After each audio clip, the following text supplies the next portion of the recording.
నమస్కారం అండి. మనం మే మంత్ తులారాశి వాళ్ళ యొక్క రాశి ఫలాలు చూద్దాం ఎలా ఉందో. అయితే మే మంత్‌లో యొక్క ముందు ఆ మంత్‌కు ఉన్న విశిష్టత మనం తెలుసుకుందాం.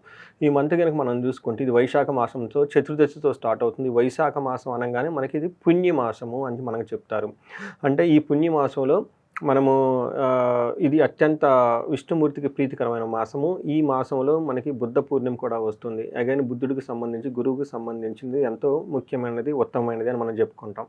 ఈ వైశాఖ మాసం యొక్క విశిష్టత ఏమంటే ఇందులో ఉదక దానం అంటారు. అంటే మంచినీటిని దానంగా ఇవ్వటం వల్ల విష్ణులోకం ప్రాప్తిస్తుంది. దాన ధర్మాలు గనక ఎక్కువగా చేస్తే అత్యంత ఫలితం ఎక్కువగా వస్తుంది. అంతేకాకుండా ఈ మాసంలోనే మనకి అక్షయ తృతీయ కూడా వస్తుందన్నమాట.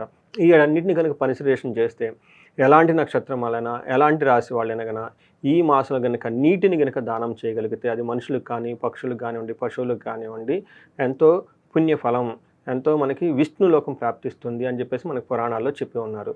ఈ ప్రకారంగా ఎలాంటి వాళ్ళైనా సరే ఈ మాసాన్ని సద్వినియోగం చేసుకోండి. చక్కగా మంచినీటిని అందరికీ దానం చేయండి. ఇంతకుముందు పూర్వకాలంలో చలివేంద్రాలు అవన్నీ పెట్టేవాళ్ళు కాబట్టి ఇప్పుడు అలాంటి అవకాశం చాలా తక్కువగా ఉంటుంది. కొంతమందికి మనకి నీళ్ళు అది ఆరోగ్యకరంగా ఉంటుందా లేదా, హైజీనిక్ ఉంటుందా లేదా ఇబ్బంది పడుతూ ఉంటారు, సంశయపడుతూ ఉంటారు. తాగడానికి వచ్చి కొంతమంది తాగుతూ ఉంటారు. అలా చలివేంద్రాలు పెట్టి చేయలేని వాళ్ళు సింపుల్గా ఒక వాటరు కేస్ ఒక 20-30 బాటిల్స్ కొనేసి చక్కగా మీ కారులో కానివ్వండి, బైక్లో కానీ పెట్టుకొని ఎవరైనా ఎండలో నడిచి వెళ్తున్నా, తర్వాత బాగా కష్టపడుతున్నా చూసి వాళ్ళకి మధ్యాహ్నం పూట ఆ బాటిల్ స్నానం చేయండి. అది ఎంతో పుణ్యంతో కూడుకున్న ఒక గొప్ప పని అనేసి నేను చెప్తున్నాను. దీంతోపాటు దీని యొక్క ఫలితం కూడా ఎన్నో రెట్లు అధికంగా ఉంటుంది. తద్వారా మీకు వంశము ఎంతో వృద్ధి చెందుతుంది. మీరు ఆయుష్ ఆరోగ్యంతో ఉంటారు.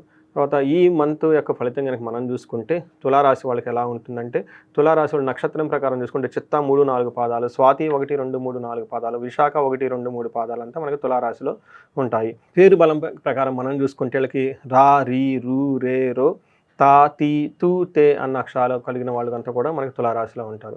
మనం ప్లానెటరీ యొక్క స్థితిని కన్సిడరేషన్ చేస్తే ఈ రాశి వాళ్ళకి సూర్యుడి సంచారం వృషభ రాశిలో, బుధ సంచారం మేషరాశిలో, శుక్ర సంచారం మీనరాశిలో ఉన్నాయి. కుజుడు వచ్చేటప్పటికి మనకి కర్కాటక రాశిలో ఉన్నారు. అంతేకాకుండా ఈ మే మంత్లో వేరే 3 ముఖ్యమైన ప్లానెట్స్ కూడా మారనున్నాయి. ఒకటి గురువు, రెండోది రాహు, కేతువులు. ఈ 3 గ్రహాలు కూడా మే 14, మే 18 మారుతూ ఉండటంతో ఓవరాల్గా కనుక చూసుకుంటే తులారాశి వాళ్ళకి ఎలా ఉండబోతుందో మనం చూద్దాం.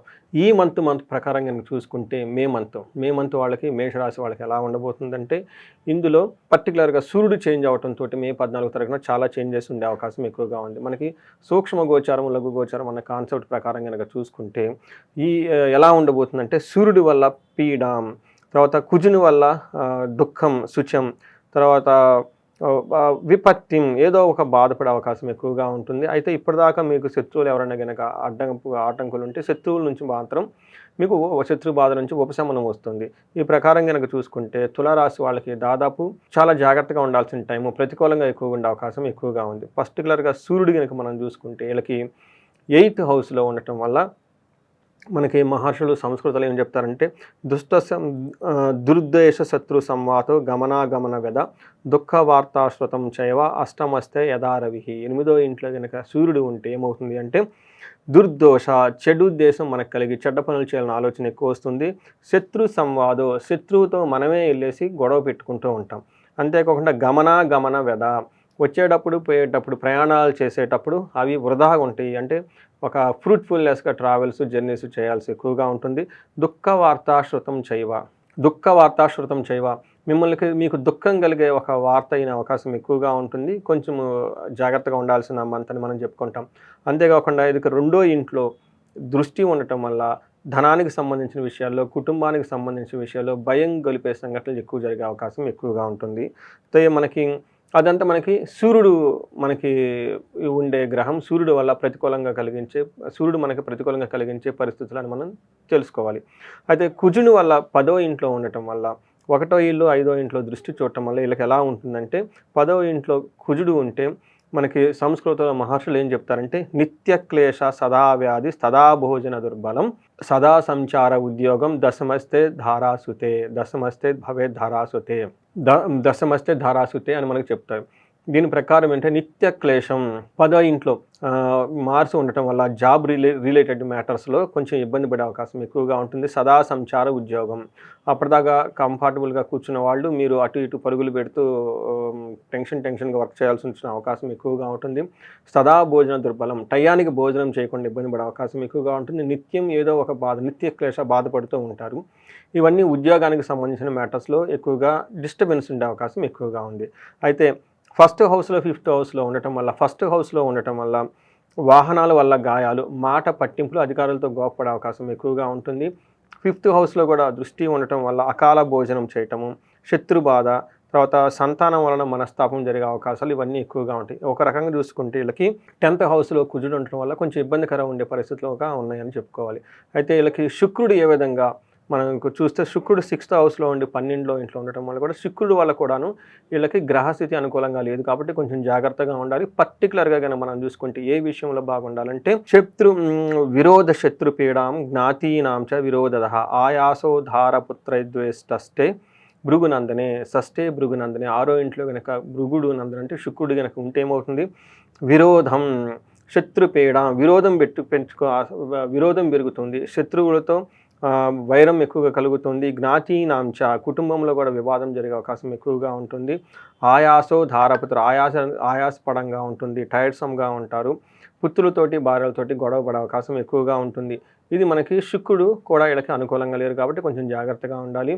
అయితే వీళ్ళకి లవ్, రొమాన్స్, ప్లేజర్స్, భార్యాభర్తల మధ్య అన్యోన్యత, తర్వాత శుభకార్యాల గురించి ఖర్చులు, ఇట్లాంటి విషయాల్లో చాలా అనుకూలంగా ఉంటుంది. 12వ ఇంట్లో శుక్రుడు ఉండటం వల్ల శుభకార్యాల మూలంగా ఖర్చులు ఎక్కువ అవకాశం ఎక్కువగా ఉంటుంది. ఒక రకంగా మనం చూసుకుంటే తులారాశి వాళ్ళకి అంత అనుకూలంగా లేదు, కొంచెం జాగ్రత్తగా ఉండాల్సిన మే మంత్ అని మనం చెప్పుకోవాలి. అయితే ఇందులో 3 నక్షత్ర ప్రకారంగా మనం చూసుకుంటే ఇందులో 3 నక్షత్రాలు ఉంటాయి. చిత్తా, స్వాతి, విశాఖ నక్షత్రం. చిత్తా నక్షత్రం వాళ్ళు కనుక చూసుకుంటే వీళ్ళకి రాజ్యలాభము, క్షేమము పాజిటివ్గా ఉన్నాయి, చక్కగా అనుకూలంగా ఉంది. అయితే దరిద్రము, రోగము, financial crisis and health problems వీళ్ళకి ఎక్కువ ఫేస్ చేసే అవకాశం ఎక్కువగా ఉంది. స్వాతి నక్షత్రం వాళ్ళకి అగైన్ వీళ్ళకి దారిద్ర్యము, భయపడము, రోగము చూపిస్తున్నాయి. అయితే పాజిటివ్గా ఏమేమి ఉన్నాయంటే రాజ్యలాభము, క్షేమము చూపిస్తూ ఉంది. విశాఖ నక్షత్రం వాళ్ళకి రాజ్యలాభం చూపిస్తుంది, తర్వాత బంధించబడినట్లు ఉండే సిచ్యువేషన్స్ ఎక్కువగా ఉంటుంది. భయము, రోగము, దరిద్రము చూపిస్తూ ఉన్నాయి. అంటే విశాఖ నక్షత్రం వాళ్ళకి కొంచెం జాగ్రత్తగా ఉండాల్సిన అవసరం ఇంకా ఎక్కువగా ఉంది. ఒక రకంగా కనుక చూసుకుంటే చిత్తా, స్వాతి నక్షత్రం వాళ్ళకి, విశాఖ నక్షత్రం వాళ్ళకి గాయాలయ్యే అవకాశం ఎక్కువగా ఉంది. వీటిని దృష్టిలో పెట్టుకొని ప్రయాణాలు చేసేటప్పుడు లేదంటే ఏదైనా పని చేసేటప్పుడు కొంచెం ప్రికాషన్స్ తీసుకొని ఎన్విరాన్మెంట్ అంతా కొంచెం అలర్ట్ఫుల్గా ఉండాలని చెప్పేసి కోరటం జరుగుతుంది. సో ఇవి పరిహారాలు కనుక మనం చూసుకుంటే వీళ్ళకి సూర్యుడి వల్ల కొంచెం ఇబ్బంది కలిగే అవకాశం ఎక్కువగా ఉంది, కుజుడి వల్ల కూడా ఇబ్బంది కలిగే అవకాశం ఎక్కువగా ఉంది. వీళ్ళకి నవగ్రహాల చుట్టూ తిరుగుతూ ప్రదక్షిణాలు చేసి నవగ్రహ స్తోత్రం చదువుకుంటే చాలా బాగుంటుంది. ఎవరికైతే వీళ్ళకి ప్రమోషన్స్ వచ్చే అవకాశం ఎక్కువగా ఉంది, జాబ్లో ఉన్న వాళ్ళకి, బిజినెస్ చేసే వాళ్ళకైతే చక్కగా ఒక ఉన్నతమైన పొజిషన్కి వెళ్ళే అవకాశము, రాజకీయ నాయకులకి హయ్యర్ పదవులు వచ్చే అవకాశం ఎక్కువగా ఉంది. కాబట్టి బట్ ఎవరైనా కనుక ఇంకా దైవ కృప ఉంటే ఇంకా దేనైనా సాధించుకోవచ్చు, ఇంకా బెస్ట్ పొజిషన్స్ సాధించుకోవచ్చు. బట్ ఎవరికైనా కనుక ఎలాంటి సిచ్యువేషన్ లేకుండా ఇబ్బందికరంగా ఉంటే వాళ్ళు రాజశ్యామల హోమం కనుక ఒక 2 days ఒక మనకి సంకల్పం తీసుకొని చేస్తే ఉన్నతమైన పదవులు రావటము, తర్వాత ప్రమోషన్స్ రావటము, లేదంటే ఆల్రెడీ ఎవరైతే కనుక ఒక నాయకత్వ లక్షణాలు కలిగిన ఒక పొజిషన్లో ఉన్నారో వారికి రాజశ్యామల హోమం వల్ల, అమ్మవారికి ఒక కృప ఉండటం వల్ల రాజ్యాధికారం ఈజీగా సిద్ధించే అవకాశం ఎక్కువగా ఉంటుంది. ఇవి కాకుండా వేరే ఏమైనా మనీ రిలేటెడ్ ప్రాబ్లమ్స్ ఫేస్ చేస్తున్నాం, శీఘ్రంగా ధనం రావడానికి, పోయిన ధనం తిరిగి రావడానికి, లేదంటే ధనం మీ దగ్గర లేకుండా ఉండటానికి కుబేరు పాశుపత హోమం చేయించుకున్న, లక్ష్మీ శ్రీ సూక్తంతో సంపుటీకరణ చేసిన విశేష లక్ష్మీ హోమము జపం కనుక చేయించుకున్నా కానీ చాలా బాగుంటుంది. సో ఇవితో పాటు ఇంకా ఇండివిజువల్గా మీకు ఏమైనా ప్రాబ్లమ్స్, కన్సర్న్ ఉంటే మనకి మీ జాతకం చూసి ఇంకా వాళ్ళకి విశ్లేషణ చేసి తగు విధంగా పరిష్కారాలు చూపించవచ్చు. సో ఈ మంత్ అంతా మనకి అందరూ అష్టైశ్వర్యాలతో, భోగభాగ్యాలతో చక్కగా ఉండాలని చెప్పేసి కోరుకుంటున్నాను. ధన్యవాదాలు.